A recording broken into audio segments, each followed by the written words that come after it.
Okay, it's 7 o'clock. Call the meeting to order. Let us begin by standing to say the Pledge of Allegiance, American flag, and followed by a moment of reflection. I pledge allegiance to the flag of the United States of America and to the republic for which it stands, one nation, under God, indivisible, with liberty and justice for all.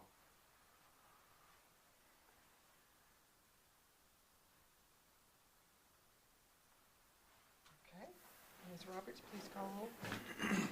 Mrs. Conrad Zingmeister. Here. Mr. Hoffman. Here. Mrs. Johns. Here. Mr. Kimmerer. Here. Mr. Smeltzer. Here. All are accounted for. Moving on to minutes. Everyone's had a chance to review the Records Commission meeting minutes.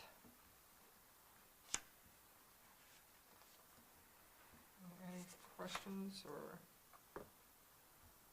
on the Records Commission meeting minutes? If not, I need a motion to approve the minutes as they are attached. So moved. Ms. Johns makes a motion. I need someone to second. Second. Mr. Kimmer seconds. Mrs. Johns. Yes. Mr. Kimmerer. Yes. Mrs. Conrad Zingmeister. Yes, Mr. Hoffman. Yes. Mr. Smeltzer. Yes.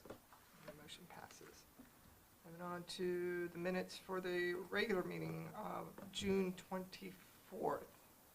If you had all a chance to review those minutes, if there's no questions or comments, I need a motion to approve those minutes. So moved. Mr. I'll second.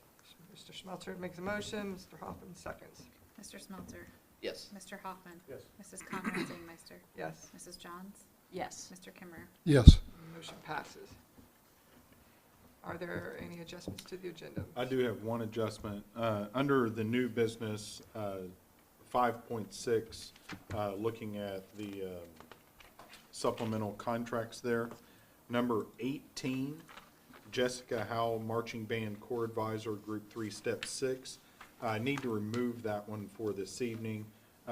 Might be a little bit of change. Mr. Kitchen contacted me late in the day today to let me know that they may split that supplemental between Jessica and another person.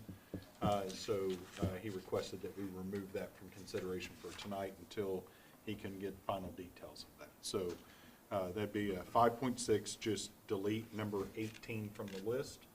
Everything else should be good to go. So would need a motion, a second, and a vote on that.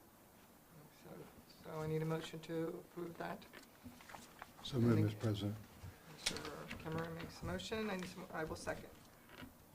Mr. Kimmerer. Yes. Mrs. Conrad Zingmeister. Yes. Mr. Hoffman. Yes. Mrs. Johns.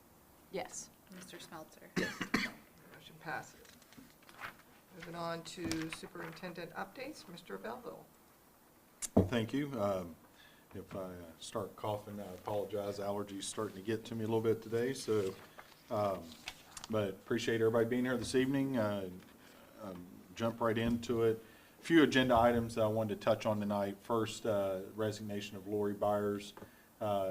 Really hated to receive that resignation a little over a week ago.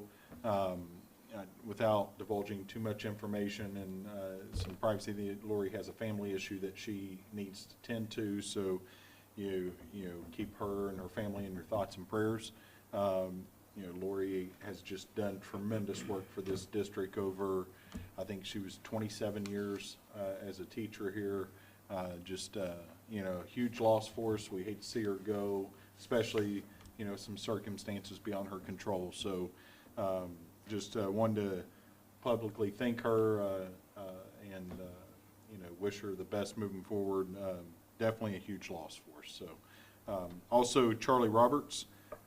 Charlie had another job opportunity that he just found too good to pass up, and you hate to lose good people. Charlie's given the district quite a few years of service and has done a great job. So hate to see him go as well, but we certainly wish him well in his new position. Also bringing forward a couple of names. First, Luke Horn to replace Lori Byers, high school English teacher. I spoke with Lori and let her know that I did not want to offend her with how we had to expedite the posting of her spot and the hiring of her spot, but with that July 10th deadline looming, we wanted to be respectful of other districts, plus be able to bring somebody in if somebody wanted to come. We're very excited to bring Luke Horn on board. He's coming to us from Licking Heights. Had also taught at Sheridan High School a few years back. Mr. Horn, over the past 3 years at Licking Heights, has taught 7th grade ELA, and over those 3 years each year, just did an incredible job of raising test scores and pushing kids. And you could see over a 3-year span, he increased their test scores over 20% in 7th grade ELA, which is a huge accomplishment. So we're excited to bring him on board. A couple of really good recommendations for him from Mr. Booth, who teaches 12th grade ELA for us, and Mrs. Pender, who teaches Algebra 2 for us at the high school. A couple strong recommendations there, and then spoke with Mr. Perkins, who used to be the superintendent at Northern Local, about Mr. Horn, and received positive comments there as well. So really excited to bring him on board, see what he's going to be able to bring. He does a lot of teaching at the higher education level as well.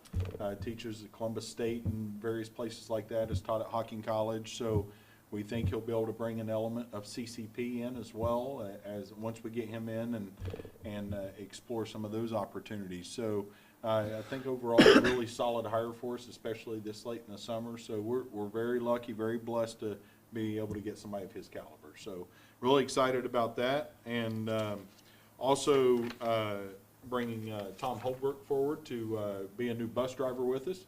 Mr. Holbrook has driven for Lancaster City Schools as well as Bloom Carroll School District and Greyhound bus, so he has some experience there, and so we think he'll fit right in. So have those things on the agenda. One other agenda item that I wanted to talk about, and I won't get too far into this because Ms. Roberts really has spearheaded this, and give her the opportunity to talk about it in the agenda, is the Community Eligibility Provision, or the CEP program. We sent an announcement out to the community on Friday that for the coming school year 24-25, all students will be able to eat a tray breakfast and a tray lunch for free, which is just a huge deal for us. I think it's a game changer for our kids and our community and our families. You know, we'll still be able to offer a la carte things if kids want to just go in and buy a sandwich or something like that. But, you know, every kid will be able to get the tray that's on the menu. It's not a different meal or a special meal. It's whatever we're serving that day. That's what they have for free. And so that's just a true blessing for us, and just incredibly happy about that. We're hopeful that this will be more than just 1 year. But you know, we've got to make sure that we promote and talk to our community about filling out free and reduced lunch forms. Those help us secure federal title money, you know, to pay for a lot of services in this district, and most certainly helps with this program as well. And it's kind of one of those things that even if you don't think you qualify for a free or reduced meal, you know, it's kind of one of those, think about your neighbor and, you know, fill that thing out and turn it in, just so we can keep programs like this going. And it's all based on how many of those applications we get back. It's a funny formula that they use to determine your eligibility for this program. So the more applications we get in, the better off we are. And you know, so that's kind of the message that we're sharing out is, even if you know you don't qualify, you know, you're helping out somebody else that, you know, that can have a free meal as well as your kid get a free meal now. So that's a big thing. Then also through the hard work of Miss Roberts, Miss Nolan, Diana Browning, Christy, Tanya Nuss, all those ladies, just a lot of hard work went into securing this program. And Deanna's been working with Pay Schools, so that free and reduced lunch form will now be electronically available to people to be able to fill it out through Pay Schools. When you go into OneView, there'll be a link in OneView, so as you update everyone has to go into one view every year. As you go in there to update your child's emergency medical information, there'll be a link that will take you straight to Pay Schools to fill out that free and reduced lunch form online. So that's a nice addition as well, to try to make it as easy as possible for families. So really just a huge thank you to Ms. Roberts and her team, and Diana Browning, and like I said, Christy Smith, Tanya Nuss, for all their hard work in securing this program. It really is just a true blessing. So just wanted to talk about that. Ms. Roberts can get more into the program and what it is, and answer any questions you might have through there. A few updates on happenings around the district. We did complete paving today here at the high school, middle school lot. Still have some areas what we thought were roped off.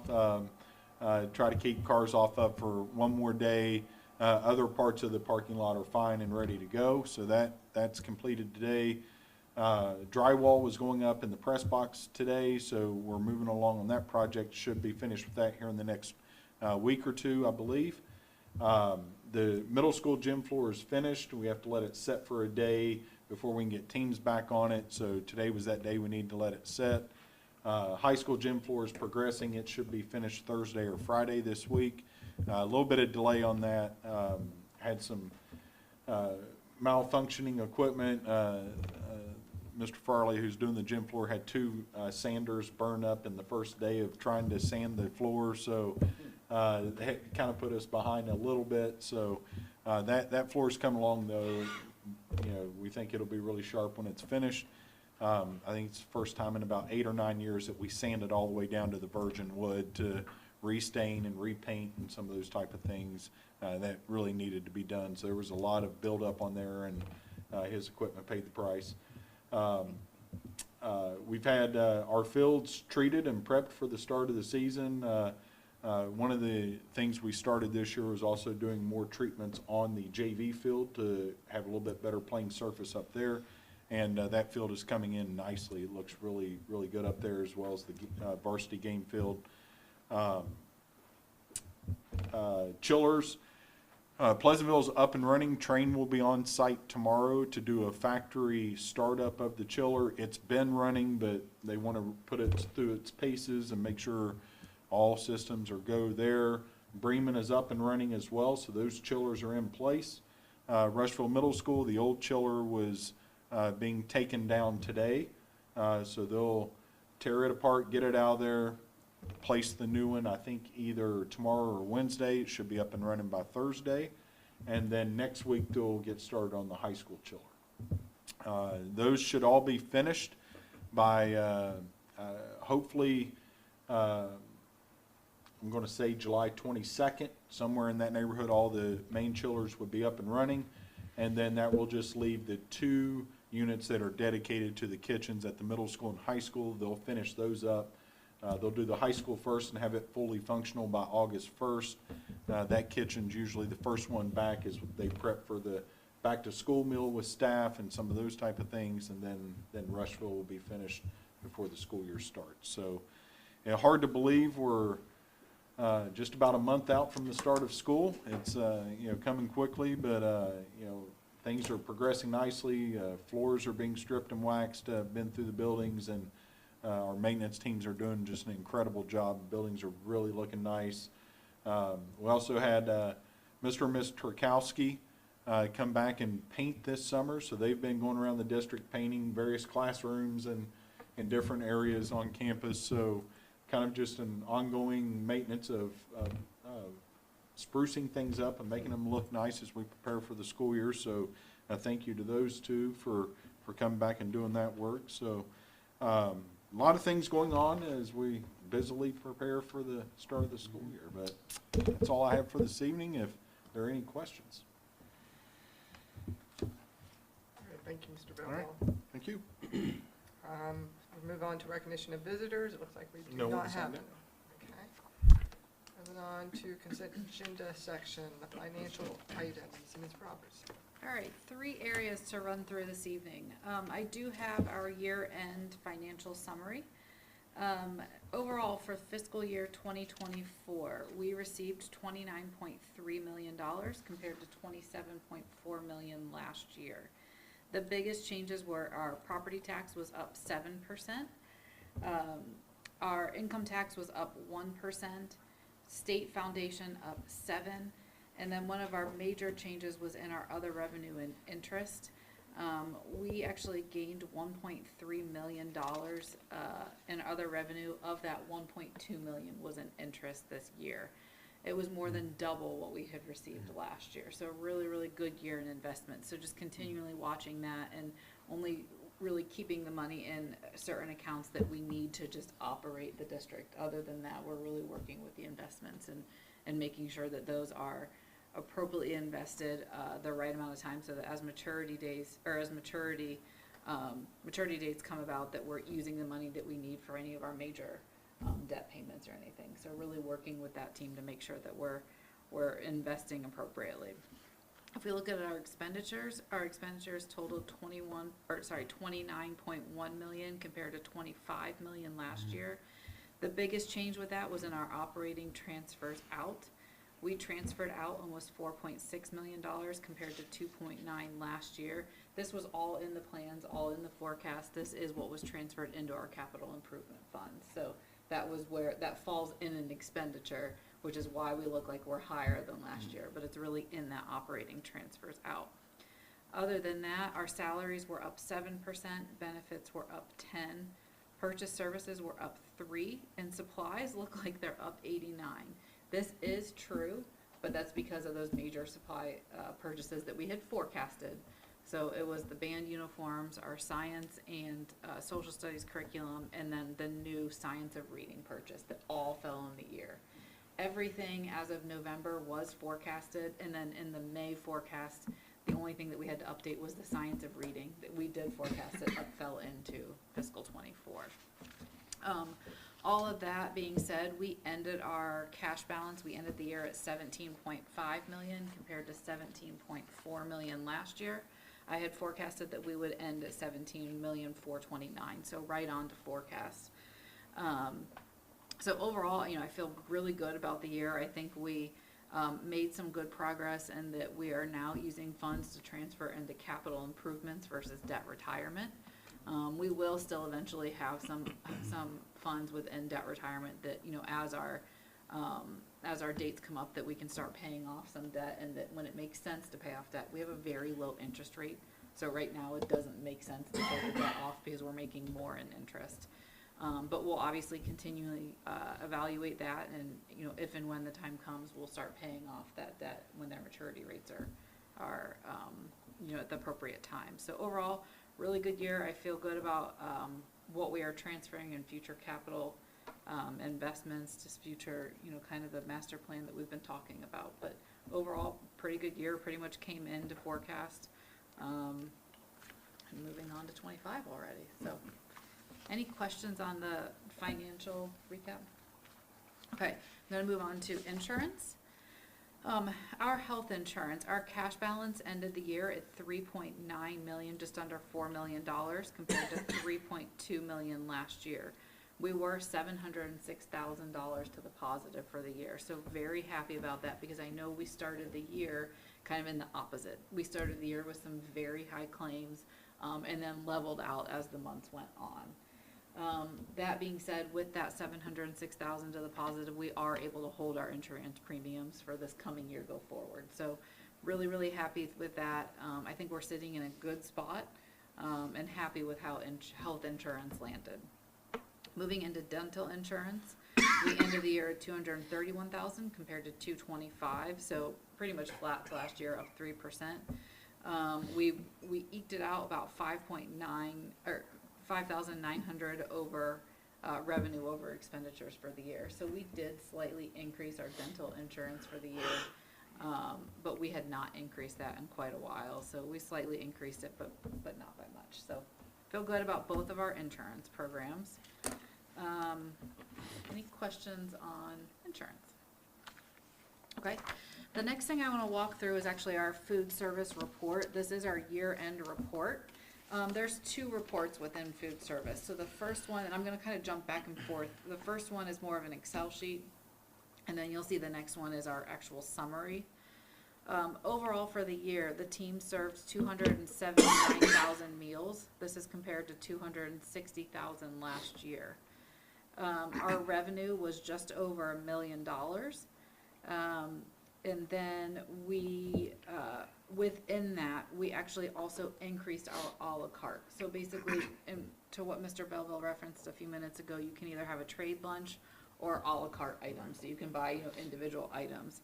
We went from $89,000 in 22-23 all the way up to $102,000. So you'll see over the years, as we have worked with Chartwells, they've increased some of those offerings and increased those expandings, and it's paid off. The one thing that we did want to look at and that I wanted to bring up is that you will see towards the bottom of the Excel report, we were almost $47,000 to the negative through May, and once you get through June, we're $65,000 to the negative. A few things that I want to bring up. And if you kind of flip over to the actual summary report, there's a few things that are really going into that for the year. The first is our commodity entitlement dollars. So in 2024, we had $61,000. Going into 2025, we would only be receiving about 54. So basically what that is those are items that within food service that we can buy at discounted prices. And this is for all food service. So certain things are either free or we get at a very discounted rate. Once we work our way through that funding, we then have to pay full price for those items. So anything from, chicken patties to cheese slices to anything that would be considered a commodity item, we get so much funding in order to pay for those items. We also have been receiving state reimbursement dollars.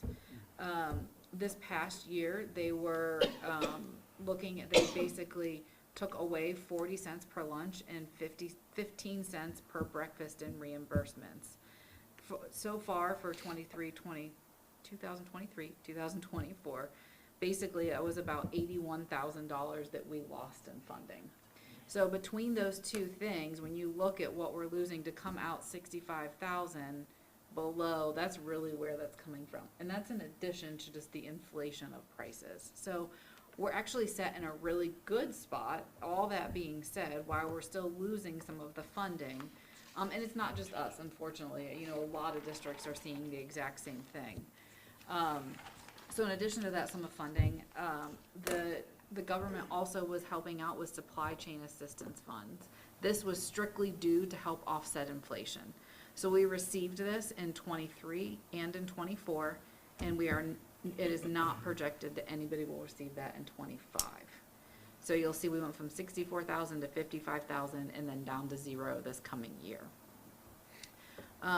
Food costs have also gone up on a per meal basis. In fiscal 23, it cost us $1.30 per meal.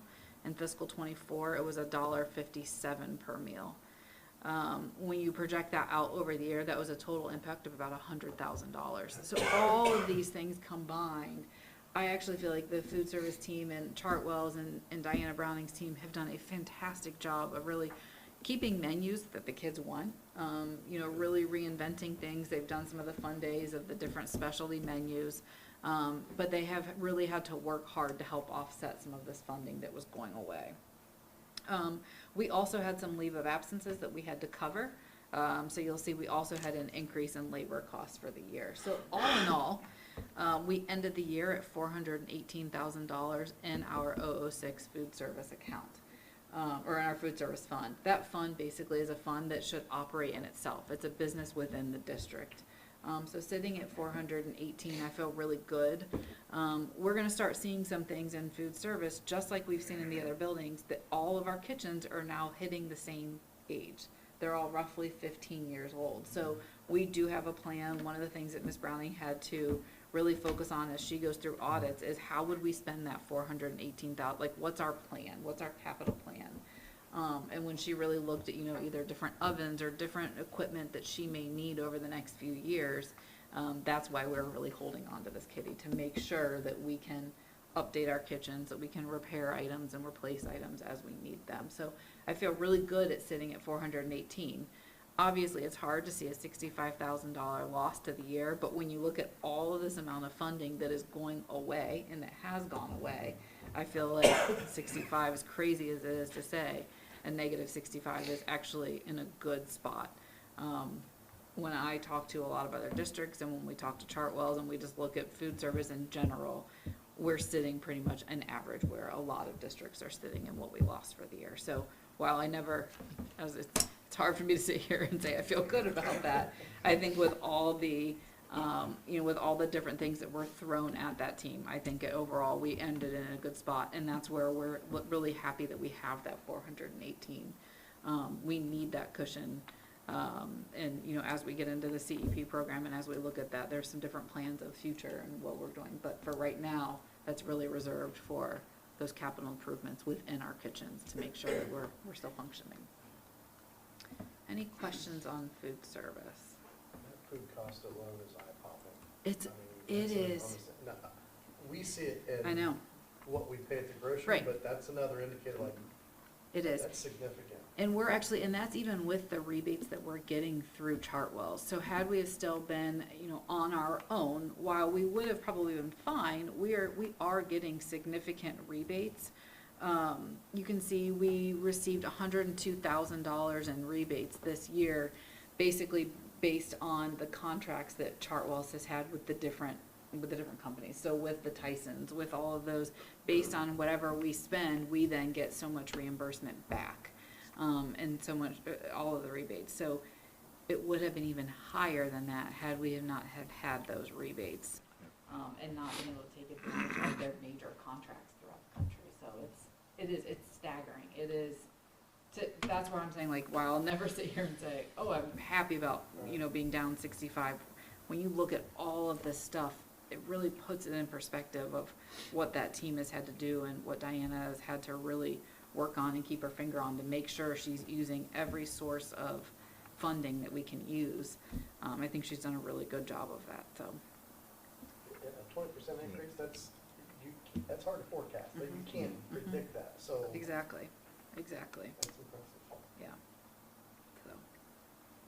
Any other questions? Yeah, so the supply chain assistance funds is going away for 2024 and 2025. So what's your forecast, what's your anticipated forecast for the next following year? So- Do you anticipate that decrease additionally We did. by that amount? Yeah, so actually, when we go in and when we look at the CEP program and how funding will change based on all of our students eating free versus a percentage of our students eating free and a percent of our students have reduced lunch and then some students paying full price. Mhm. When you look at everything, we do have a plan in place, but that is where we will see a negative impact from that. And over the next few years, and as we really execute the CEP program, that is part of it, that we may have to supplement some of the food service, with some of our general funds dollars. But we do have a plan in place, we've accounted for that, and we still are very confident that it's the right decision and the right way to go, but, it'll help offset because all of our students will eat free, so it'll be a different refund rate from the government that we can get.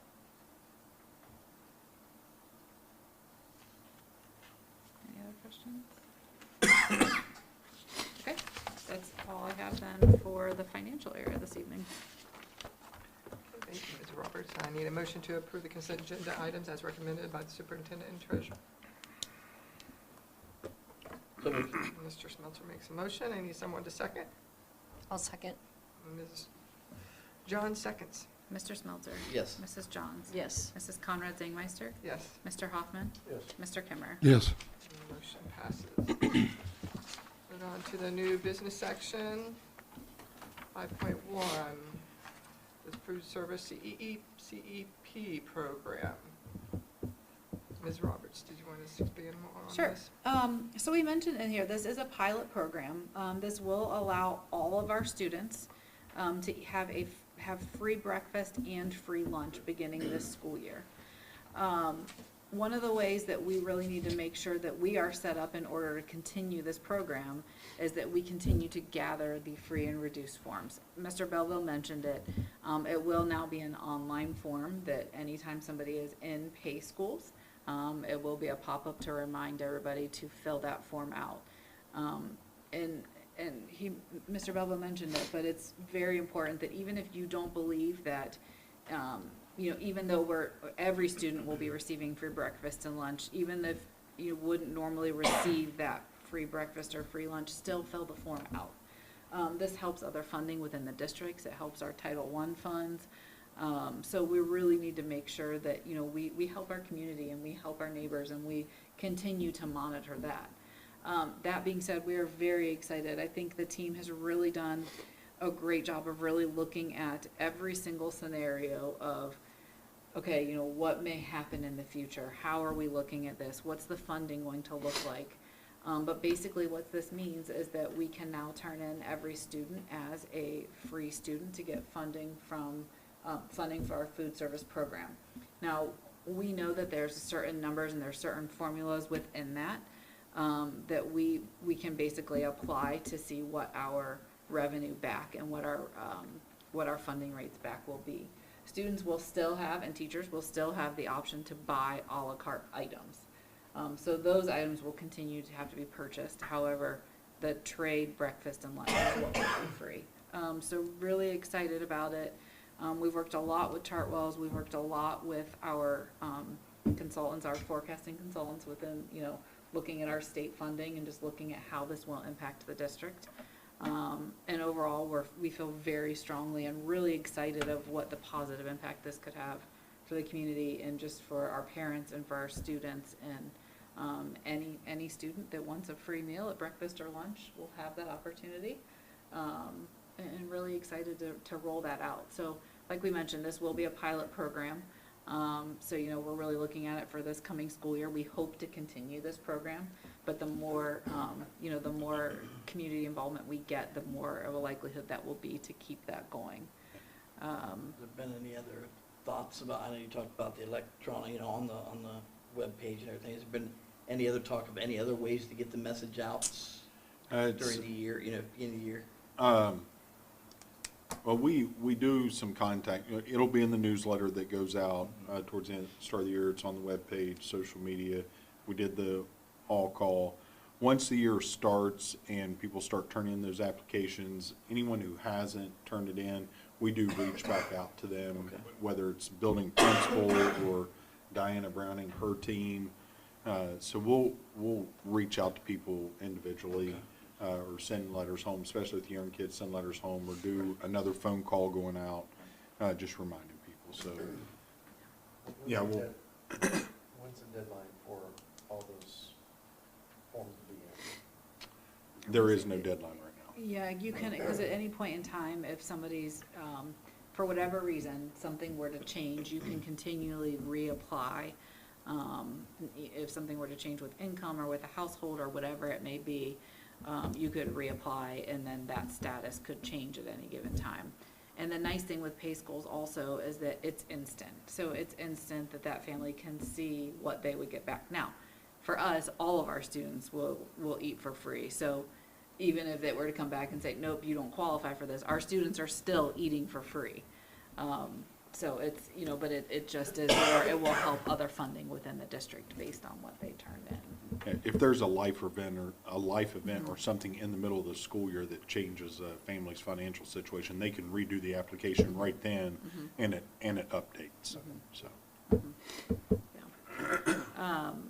Really excited about it, and we, as we're working with the team really to look at just what that means. I know Ms. Browning is looking at okay, what will that mean if we have more students eating? How do we do that within our buildings? We did it during COVID. We had a few years of students eating free, so it's going to be revisiting just some of those practices and making sure that our teams are set up just to be able to handle the increased volume of food going out and more students coming through the line, and we're excited for it. And I think it's something that's really, it's a positive thing. So we're just making sure that we're set up now on the back end from food orders and from staffing and all of those. So should be in a good spot. Okay. Thank you very much. We need a motion to approve and execute the community eligibility provision program within the Food Services to allow all students to eat breakfast and lunch for free beginning the year of 2024 and 2025. So moved. Mr. Hoffman makes the motion, Second. and Mr. Smeltzer seconds. Mr. Hoffman. Yes. Mr. Smeltzer. Yes. Mrs. Conrad Zangmeister. Yes. Mrs. Johns. Yes. Mr. Kimmer. Yes. Motion has carried. Moving on to 5.2, the resignation of Ms. Lori Byers as high school language arts teachers and student council advisor to the sophomore class and sophomore class advisor effective July 3rd, 2024. If there's no further comments or have any questions, I need a motion on the floor to approve her resignation. So moved. Ms. Johns makes a motion. I will second. Mrs. Johns. Yes. Mrs. Conrad Zangmeister. Yes. Mr. Hoffman. Yes. Mr. Kimmer. Yes. Mr. Smeltzer. Yes. Motion passes. Moving on to 5.3, the resignation of Charlie Roberts as Assistant Maintenance Employee effective July 12, 2024. If there are no additional comments or questions, I need a motion on the floor to approve his resignation. So moved. Mr. Kimmer makes a motion. Need someone to second? Second. Mr. Smeltzer seconds. Mr. Kimmer. Yes. Mr. Smeltzer. Yes. Mrs. Conrad Zangmeister. Yes. Mr. Hoffman. Yes. Mrs. Johns. Yes. Motion passes. 5.4, teacher's contract. So need a motion on the floor to approve a one-year teacher's contract for Luke Horn as high school language arts teacher, starting the beginning of 2024-2025 school year. If there are no additional comments. Mr. Horn did want me to pass along his apology for not being here this evening. His wife has to work till 7 o'clock on Mondays, and Oh. he could not get down here from Granville, but he said he will come to a future meeting. He looks forward to meeting everybody. I look forward to meeting him. So I need a motion on the floor to approve his one-year teacher's contract. Mr. Hoffman makes a motion. I will second. Mr. Hoffman. Yes. Mrs. Conrad Zangmeister. Yes. Mrs. Johns. Yes. Mr. Kimmer. Yes. Mr. Smeltzer. Yes. Motion passes. Moving on to 5.5, support services contracts. Need a motion to approve a one-year support service contract for Todd Holbrook as bus driver beginning the 2024-2025 school year, if there are no additional comments or questions.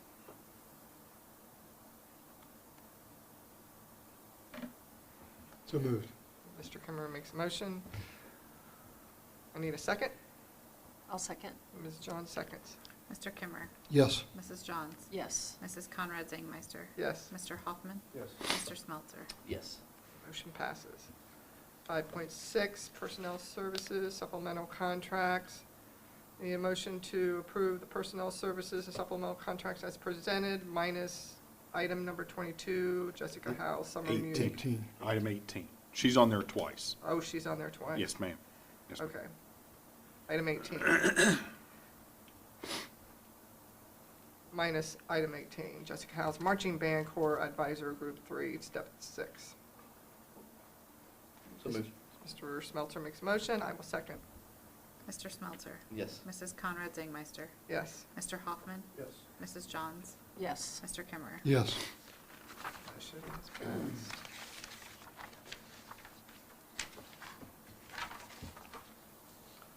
Five point seven, need a motion on the floor to approve the volunteers as presented. If there are no comments or questions? Most of these people, have they been, or is there new ones?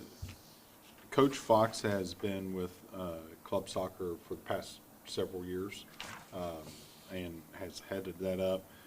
Coach Westenberger was a baseball volunteer for quite a few years. Yes, that's right. And he is willing to come in and help out with the golf, and so the guys have been around the program.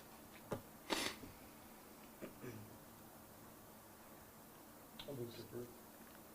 Mr. Hoffman makes a motion. Need someone to second? Second. Mr. Kimmer seconds. Mr. Hoffman. Yes. Mr. Kimmerer. Yes. Mrs. Conrad Dingmeister. Yes. Mrs. Johns. Yes. Mr. Smelter. Yes. Motion carries. Moving on to 5.8, motion to approve Brooke Svet. Savet to take the Fairfield Union sideline cheer team to the sideline cheer camp August 1st through the 3rd, 2024, at the Amanda Clear Creek High School. Are there any comments? If there are no comments or questions, I need a motion on the floor to approve. So moved. Ms. Johns makes a motion. I need someone to second. I'll second. Mr. Smelter seconds. Mrs. Johns. Yes. Mr. Smelter. Yes. Mrs. Conrad Dingmeister. Yes. Mr. Hoffman. Yes. Mr. Kimmerer. Yes. Passes. 5.9, the motion to approve the liability and cyber insurance provider and rates beginning July 1st, 2024. Are there any questions or comments about this? I apologize, I know this actually started July 1st. We moved to Ohio School Plan this past school year, that was our first school year. One of the things when we moved to that liability insurance is that we knew that we would have to come in and have them reevaluate all of our values of all of our buildings. That had not been done, and we needed a reappraisal, it had not been done in quite a few years. So that just happened at the end of this year, and it took a while. We actually went up over $35 million in value. And with so much of that being right here in this campus, with all of our buildings being very close, we do need to look at the amount that we are making sure that we are insured for. Now that we are in that rotation, we will have a reappraisal every 5 years. So really looking at that, this was at, hold on 1 second, it was at $97,000 in total, almost $98,000 in total last year. It is jumping up to $123,000. However, really the only jump of that was within our actually building insurance. So that's really where we're seeing that, and really what happens is it's the cost to rebuild if something were to be completely destroyed. So with those, we anticipated this increase. It was no surprise. We knew that it would go up this year. So really no surprise in this increase in cost. It's where it should be now at this point, and we feel like we're in a much better spot. And then also now reevaluating and reappraising every 5 years. So I do apologize. I know it's after the fact. We were down to the wire, and when we could get this, up and running and making sure that we were covered as of July 1st. And really looking at, even within our sports teams, really looking at what teams were club teams versus what teams are schools teams. That's all included in all of this to make sure all of our students are appropriately covered. So we were really, really down to the wire on that one. So this is as of July 1st. So I do apologize. I realized that date was in the past. It's just how the board meetings fell and then how we were able to finalize. There were a that. lot of moving parts A there, lot, too. yes, a lot going on with that. But I do feel like we're in a good spot now with our new values and really looking at, really looking at what it would cost to rebuild if something were to happen. Knock on wood, but if something were to happen, I think we're in the right spot now to have those values in there. And that went from 93 or? 98 to 123. Okay. But that's including everything. That includes our regular plan, our cyber plan, a pollution plan that every district is required to have, and then also our consulting fee. That's all inclusive. Same with last year, the 98 was all inclusive, and now the 123 is all inclusive. What's the pollution plan? It's all about, just in general with the land and how we dispose of materials and what's in our campus, with whether we have ponds or lakes, or it's just how we're working with all the above.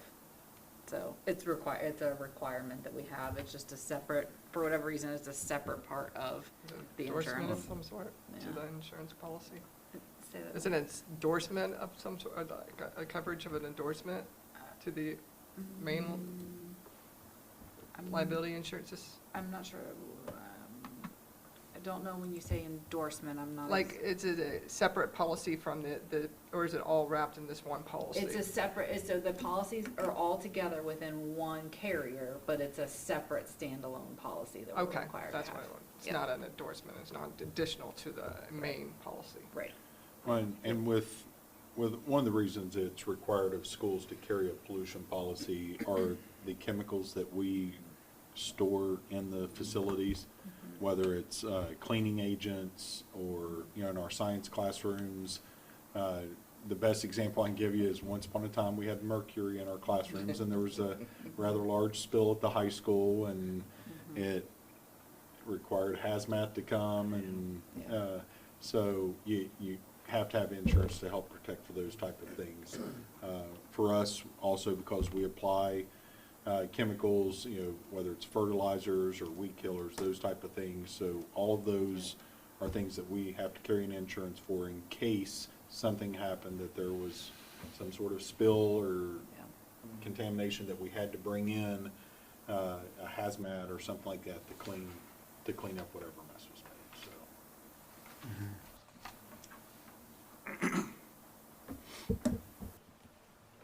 All right. No further questions on that? We'll move on to the executive session. I We need gotta a Gotta vote vote. on that. I was looking for that, I didn't see that one. Motion 5.9. Yeah, it's not. Motion to approve the liability and Yeah. cyber insurance. I need a motion to approve the liability, oh, there it is, to another cyber insurance provider rates as effective July 1st, 2024. So moved, Mr. President. Okay. Mr. Kimmer makes a motion, I need someone to second. I'll second. Mr. Kimmer, Yes. Mr. Hoffman, Yes. Mrs. Conrad Zangmeister. Yes. Mrs. Johns. Yes. Mr. Smelter. Yes. All right, motion passes. Moving on to now the executive session. Is there going to be any No action coming out. Okay. So I need a motion to adjourn to executive session. So moved. Mr. Smelter makes a motion. Need someone to second? I'll second. Ms. John seconds. Mr. Smelter. Yes. Mrs. Johns. Yes. Mrs. Conrad Zangmeister. Yes. Mr. Hoffman. Yes. Mr. Kimmer. Yes. Motion carries.